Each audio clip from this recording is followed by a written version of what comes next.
início do filme começam a falar da personagem mais interessante, que neste caso vai ter um grande impacto, que até está no título da obra em inglês, que é o Owl, e ele começam logo a falar, a dizer, ele faz isto e ele come corações, ou seja, começam aquelas coisas típicas de um mundo de fantasia em que há aqueles mitos e lendas, e isso está muito bem exemplificado no filme e começa logo a ser mostrado logo aí, e mesmo antes do Owl aparecer em cena, nós já sabemos quem ele é e que ele realmente dá muito que falar até pela vila toda. Depois, nós vemos também que estamos num tempo de guerra, pelas constantes alusões que se vêem os trompetes e os guardas a circular por lá. E a parte da introdução que eu acho muito interessante é que, como este é um filme antigo, e eu acho que é por aí que também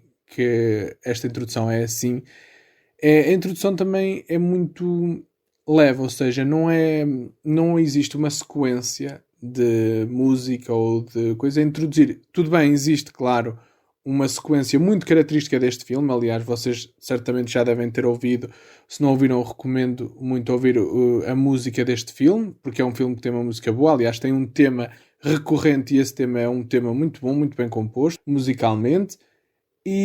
Mas o que eu quero dizer é, não tem algumas introduções, como se vê em alguns filmes que já foram debatidos aqui neste podcast, em que há uma espécie de introdução, ou seja, uma sequência de 1 minuto e meio com música e depois no fim aparece o título. Ou seja, nós não vemos isto aqui. O que nós vemos aqui é, tudo bem, uma introdução às personagens principais e depois mostrar o título do filme, a dizer, pronto, vamos começar agora o filme e vai começar agora a história.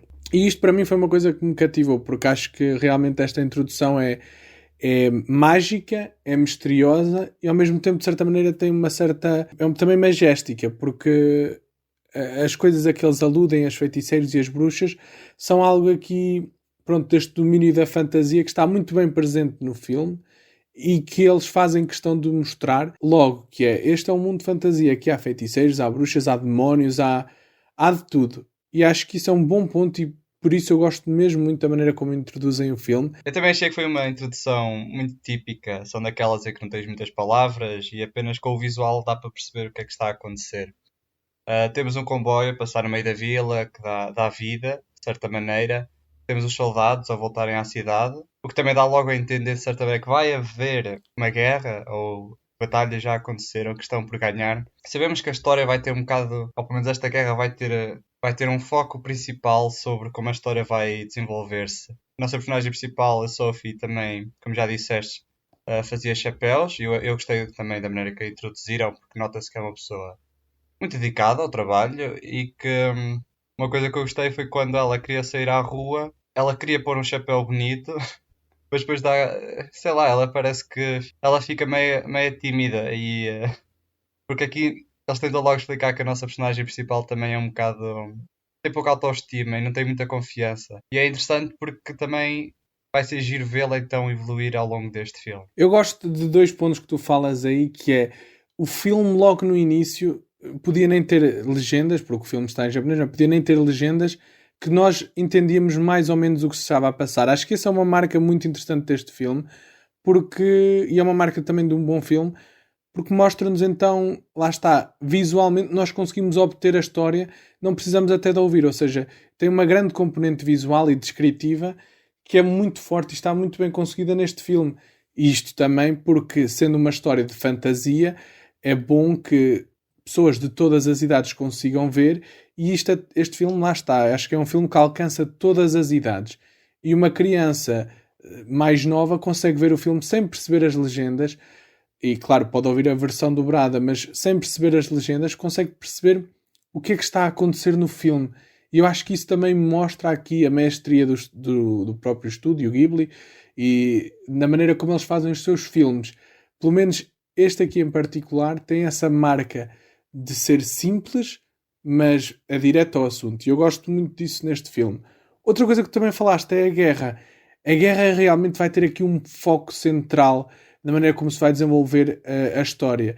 E é uma coisa que se calhar, lá está, no início pode passar despercebida, mas eu acho que eles depois dão a entender o suficiente com essas tropas, com os diversos eventos que vão acontecendo ao longo da história, tu apercebes que a guerra vai ter um papel central e fulcral na maneira como se desenrola o guião. Pois, esta guerra até é muito interessante porque nós temos os soldados que quando voltaram todos à cidade da nossa personagem principal, eu gosto que eles até começam a comentar que não querem usar a magia para ganhar esta guerra. E é uma coisa que também vamos ver pelo filme adentro, que a magia vai sempre ser utilizada, é inevitável, ela existe neste mundo e tem que se utilizar.